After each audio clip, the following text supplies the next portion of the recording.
Hey, what's going on, everybody? This is Rashad Lee for the R&B Talk Show.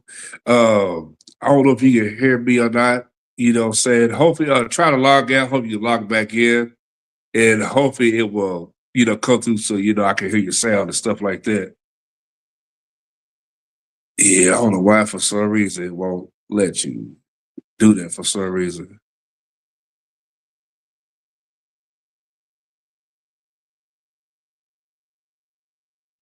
What's going on, everybody? What's up, Keith R&B? What's up, V's Vintage in the house?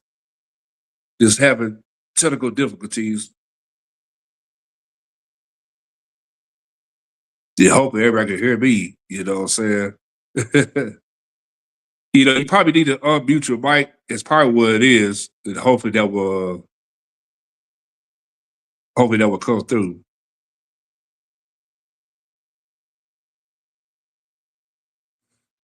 Yeah, why can't I cannot hear you for some reason? This is crazy. Let me see something. We gonna do something different. Okay, hold on. Let me. Yeah, just hold on a second, y'all. So we're gonna be great. I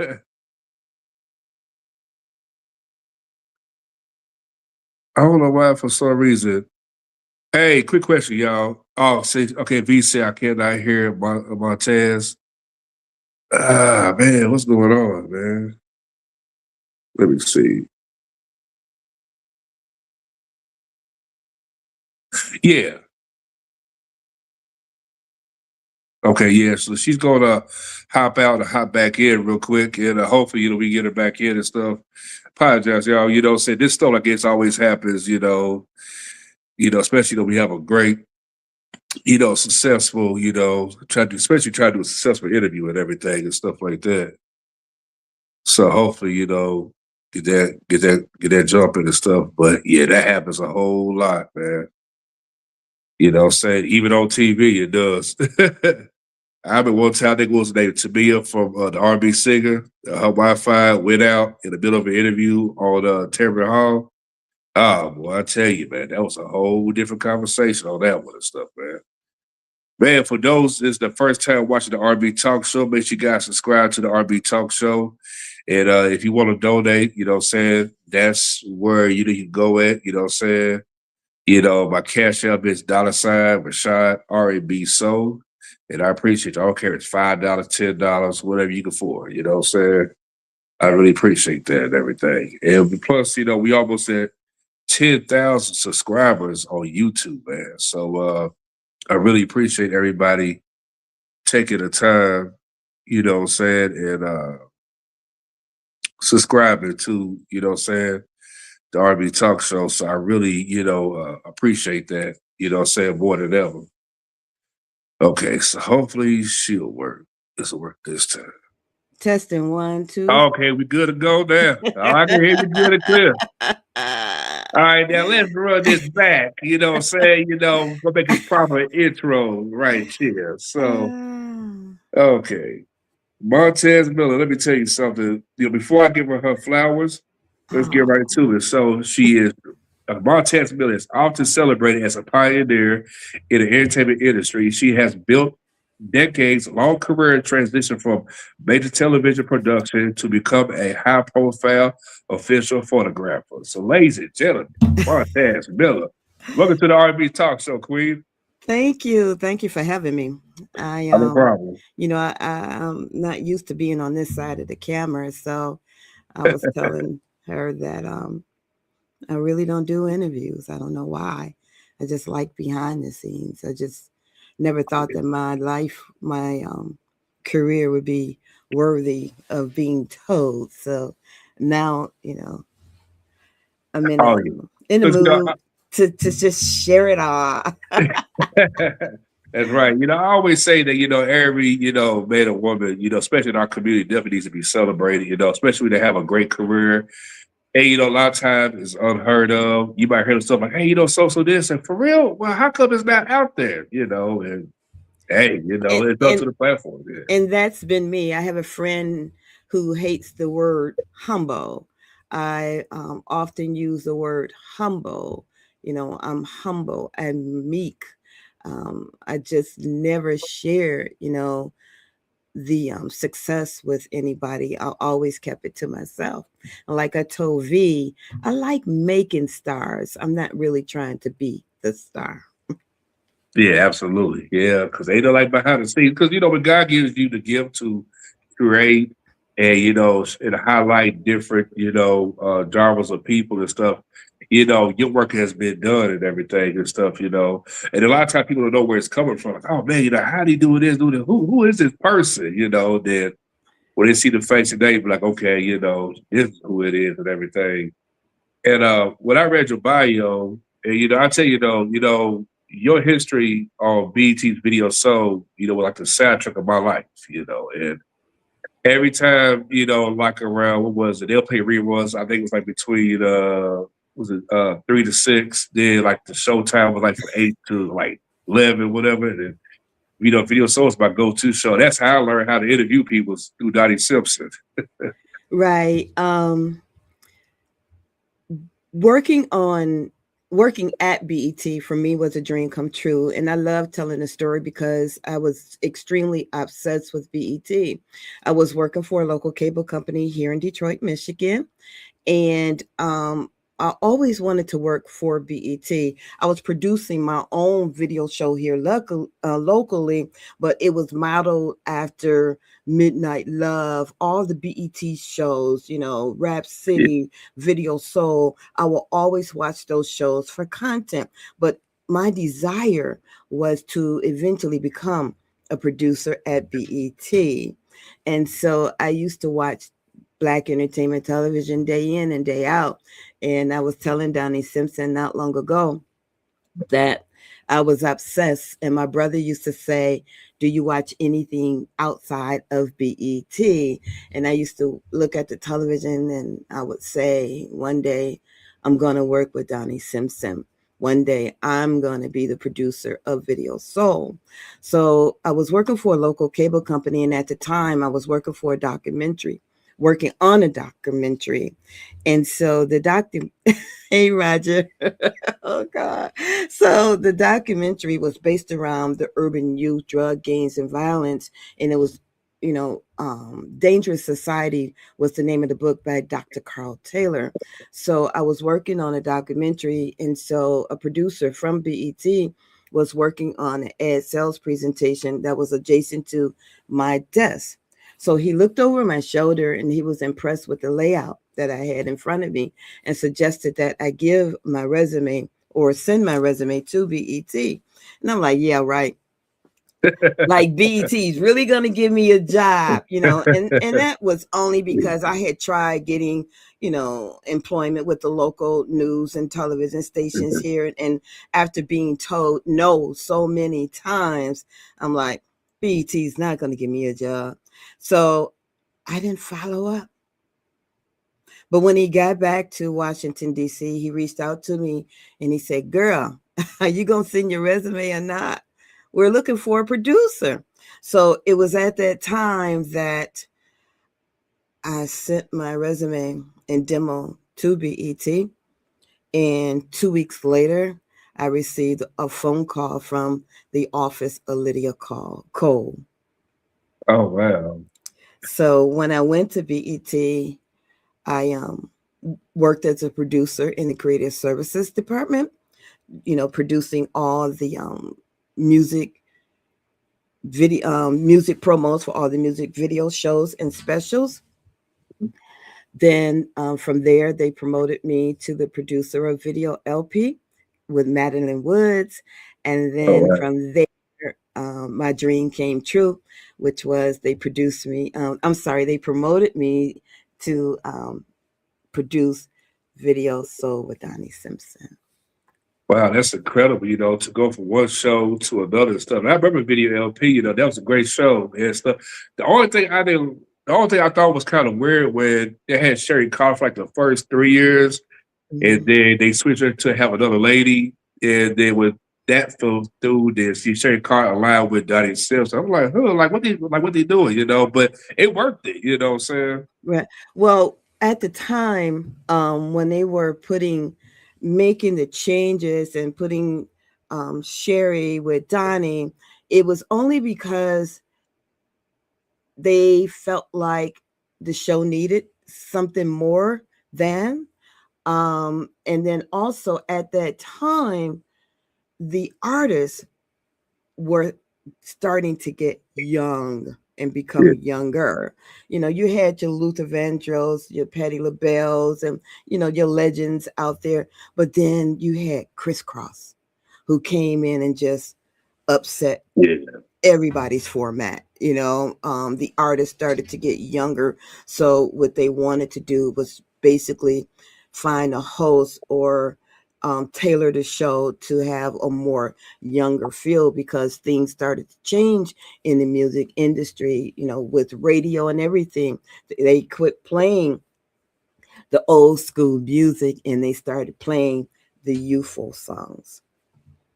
Yeah, cause I remember there was like a whole shift change, around that time, like late 93, 94. I started noticing because they started playing a lot of old school music. It was all like Snoop Dogg all day.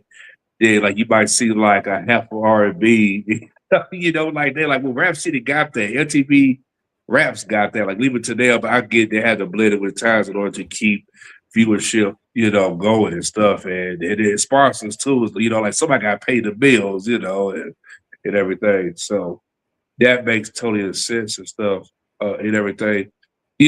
From there, you was a producer of video, so you thought to yourself, like, man, I want to, since I done came this far, I'm ready to really, strike on my own.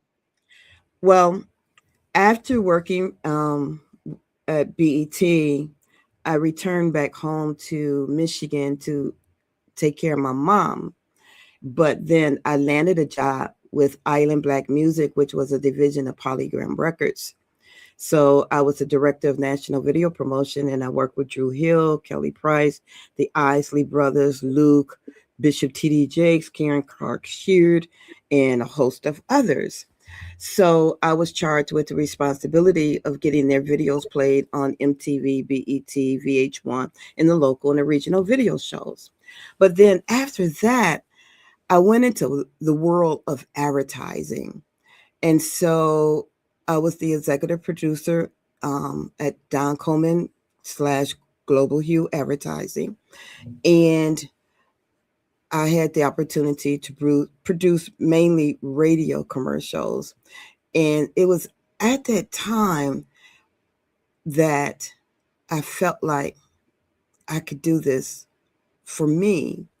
I tell everybody that if you can do it for them, you can do it for you.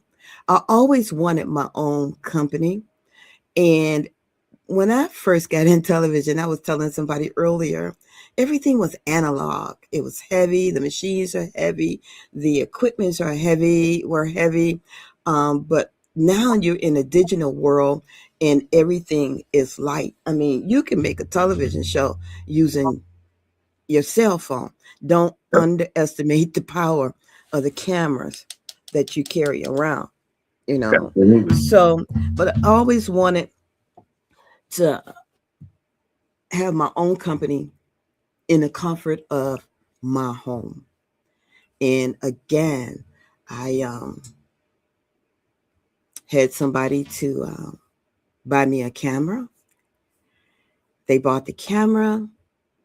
I produced a documentary for them. And I've been on my own ever since. But my motto has been, if you can do it for them, why can't you do it for yourself? Amen. How did the situation led you to working with the Queen of Soul, Aretha Franklin? Oh my God. When I first got to BET, they never had Aretha Franklin on. And I had the opportunity to book Miss Franklin for a BET special in the comfort of her estate with Donnie Simpson. It was a one-on-one conversation, and it aired on BET. So being that I'm from Detroit, the Queen of Soul is from Detroit, our paths will always cross. And I would ask her all the time. Every time I would see her, it's like, Miss Franklin, can I please have a job? Miss Franklin, I know you got something for me to do. It's like, Montez, what are you going to do? What are you going to do? I was like, I'll carry your luggage if I have to. I just want to be able to say that I work with the Queen of Soul. Well, my best girlfriend played the tambourine for Miss Franklin. And this one evening, they were in production at the White House. It was the Women of Color. And so it was a PBS special that I thought that was airing that evening. And so I was searching the cable dial, trying to find it, and it wasn't on. But somehow I ended up on the White House website, and it Right. was streaming in production. It was Patti LaBelle, Aretha Franklin, and all these women of soul. And so I started posting on Facebook, Detroit in the big house, Aretha Franklin in the White House. Everybody's like, what you watching? What channel is that on? I said, it's not. It's streaming live from the White House, and they're in production. A couple of days went by, and Miss Franklin's publicist reached out to me, and she says, I just got off the phone with Miss Franklin. She wanted to know, how is it that you knew that she was at the White House and I'm the publicist and I didn't know? She says, well, Miss Franklin, I knew you were at the White House. I just didn't know that it was streaming until Montez started posting on Facebook. And she tells her publicist, well, you need to get to know Montez Miller. She was an executive at BET. She's in the know. But what Miss Franklin didn't know was that her publicist and I used to work together at Island Black Music. She was the PR person. I did video. So a couple of more days went by. I get emotional every time I tell this story. Still. Yeah. A couple of days went by, and his name, Aretha Franklin, hit my page. Whoa, this got to be a joke. Are you serious? I heard she was on Facebook, but what's she doing on my page? This got to be a joke. This can't be true. Maybe the Russians hacked her name, Oh This man. right. So she would say something. I would say something. She would say something. I would say something. But all the while, I'm like, this can't be Miss Franklin. It was to the point where she even put her phone number out there. Miss Franklin thought that she was in a private conversation on Facebook between her and I. And so, but what she didn't know was that, like, we were having that conversation, somebody else could have chimed in on that conversation. So I started praying, Lord, please don't let nobody hit this page. Lord, please don't let nobody hit this page. And I hate that I deleted the conversation, and I wished I had a screenshot it and saved it. So she asked me to do her social media for her. So I immediately went out and bought a point and shoot camera, because 10 years ago, that was sufficient for social media. But then the follow-up conversation was, the pictures you take, I want you to send them to a trade magazine. I'm like, oh my God. She talking professional. I do video. I don't even do still photography. I ain't even on a camera. Wow. So thank God I had the money. I went to the camera store and I told them, I said, look, I have the opportunity of the lifetime of on the table. It could make me or break me if this picture don't come out right. I said, I don't know anything about taking still photography. I know shot composition. I said, I stayed in that store for 3 hours talking to that man about the functions of the camera and how it works. Fortunately, I had 3 weeks before she took me out on the road with her. So I purchased a camera. It was a Nikon D3200. And I took to YouTube. and I watched every tutorial there was about photography and operating this Nikon D3200. And so she ended up taking me to Harvard with her, where she was honored a doctorate. So I'm grateful for Miss Franklin, because if it was not for her, I would not be taking pictures today, because that was just something that I didn't see or plan, to do for me. I'm glad that she tapped into it, because I absolutely love taking pictures. I do. I love taking pictures. Oh man, the queen. I mean, like how people could say that they work with her, and then be part of the whole, the White House event. It's like at the end of the day, when it's all said and done, like nobody cannot take away of the history that you was a part of. I mean, to stay with you. They always say any history you make will outlive you forever. And people talk about say, hey, cousin or sis or this and that and stuff. Hey, I mean, that's a waste of a lifetime and stuff. And RIP to the queen, herself and everything and stuff. So from there, so how did you coming back home and working, did it to work at was like the Arbor Hill? I don't know if it's still the Arbor Hill or not, in Detroit Pistons. So how that situation came about? So, as it relates to the Detroit Pistons, I am a photojournalist, and I work for an online publication called Tell Us Detroit, who allowed me, who has the access to the Pistons, which garnered me the opportunity to go photograph the Detroit Pistons. I love action photography. I love sports. And even during my BET days, I always wanted to work in the NBA. So I would go out and photograph just sports. It could be your kid, their kid, any kid. And I would start posting on social media, hoping that it would gain the interest of, you know, um, a local magazine or publication, because I wanted to tap into possibly photographing the Detroit Lions, which I'm still waiting for that to happen.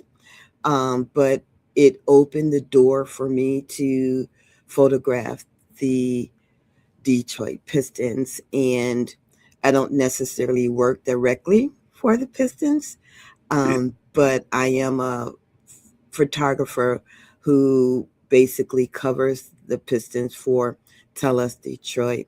And I've been doing that now for 10 years. And I'm told that I was like one of the first females down there to photograph the Pistons, but I love those boys. Yeah, big shout out to Detroit Pistons. I noticed though, like they try to bring that bad boy Piston vibe, with them and stuff. Whenever I see some of the games they play, 'cause I can only imagine you hear this like you doing 40 games at home. Of course, you got like 40 something, like 42 games on the road and stuff.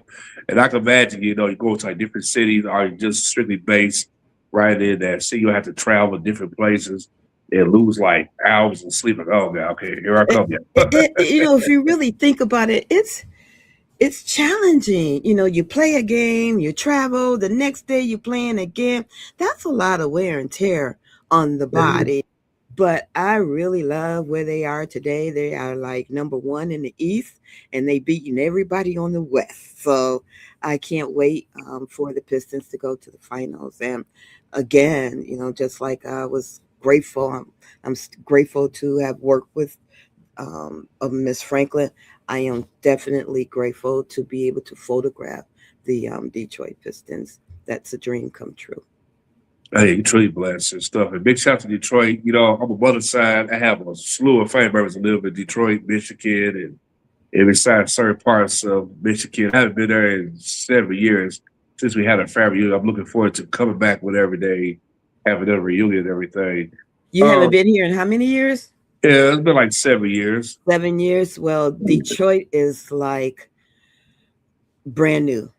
And the things that are happening in our community, in and around the city, downtown, and the different communities, it is absolutely wonderful. The things that I see in Detroit, somebody just posted I love Montez feature, the things I see in Detroit.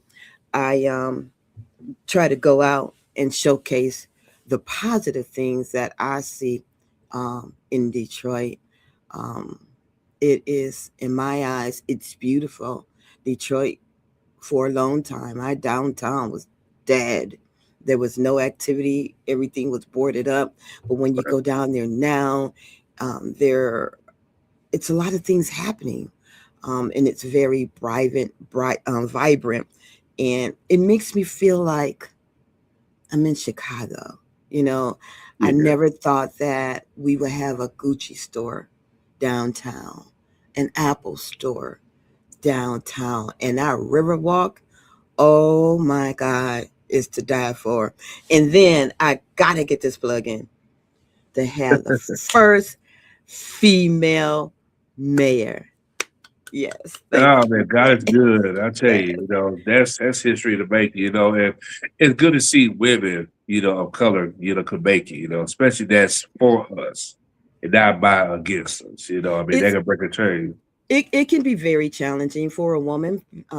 Even now, it can be challenging for a woman because I don't know why. They just don't want to give us our just due as if we can't do it. I Yeah, love seeing women operate in spaces that people think should be a man. You know, um, I just love it. I just love to see women, successful women. It's not about the color. I just love to see women operating in spaces that people think should be a man. yeah. We live in a time where it's like, it's all just man made stuff. But it was for y'all women, us guys, and we make it this far in life, because they know like a woman's power, the way of thinking, the way the ideas and stuff, and a lot of it come from a woman, A So, lot of it come from a woman. A lot of it, yeah. and I think it's our time. It's our turn, and people are turning more to the woman to turn this mess around. Yeah, I tell you, we definitely, yeah, because there's so much stuff It's gonna coming. take a woman. It It's is gonna take a woman. I don't care what nobody say. It's gonna take a woman. absolutely and stuff. I, I thought we probably touched on this. The Montez Group, with the production company provides all full photography, videography broadcast services included work on major events like Super Bowl. Oh man, you don't get a better than that. The Super Bowl, you man, that's like another notch under your belt. Well, the Super Bowl came through Black Entertainment Television Sports Department. They hired me as a freelancer to produce a segment for them. But I started my own company, the Montez Group, and I offer video and photography services. I do talent buying and booking. And, um, so I've been doing that now for a little over 20 years. Oh man, congratulations, to have a company run that long. It's like half of the men we might know they'll have a company, they might stick with it for a couple months, for a couple years, they just give up on it, and Mhm. stuff.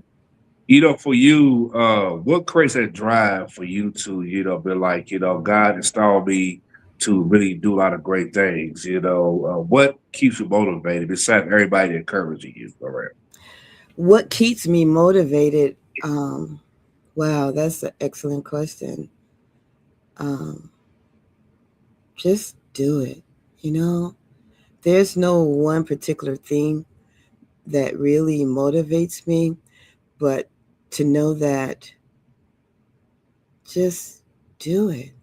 You know, you have dreams, you have desires, and time is not on our side. We only have so much time on this earth to accomplish the things that we want to do. So until I feel like I accomplished everything that I wanted to do in life, I'm going to continue to just do it. And I have people that look at me and people that's looking up to me. It's things like that that really encourages me. Yeah. Amen. Before we get off here, what's next for Montez Miller in 2026?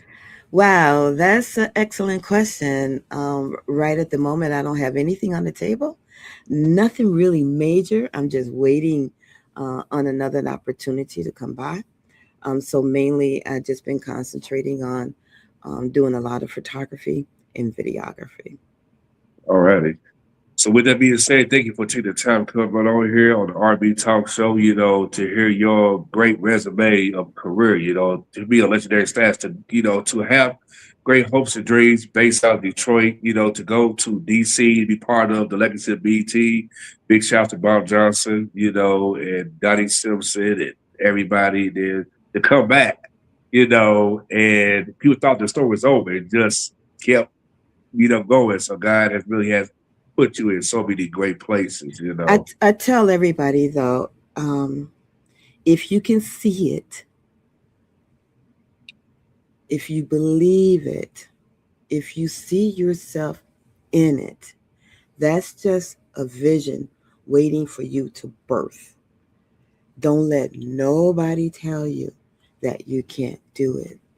I don't care how far down the road it may seem like it is, may be before it happened for you, but take the necessary steps to make it happen and surround yourself around the people that's already doing it. Absolutely. Big shout out to V's Ventures for setting this interview. Saying she's, a hardworking woman, she loves what she do, saying that's why it's like I don't say that to let her do the work. I'm like, you want to interview me? No. Yeah, she I put you can on the find spot though. I can find somebody else for you to interview. I have tons of Yeah, people, that would yeah. love this opportunity. And I was, me and her was talking a while back, and I think she touched on this, with you. I said, I'd love to get Donnie Simpson, interview on my platform. I said, but that would be the goal, and I'd be done after that. And you know what? That's possible. Send your request to me. I'll forward it to him, and let's see where he stands.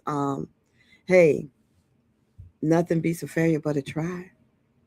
Amen to that, definitely. So with that being said, thank you all for taking the time of liking, commenting. Make sure you guys share it. If you those who missed it, hey, it's right on here at the RB Talk Show. So with that being said, thank you, Montez Miller, and we are out of here. Thank you. Bye bye.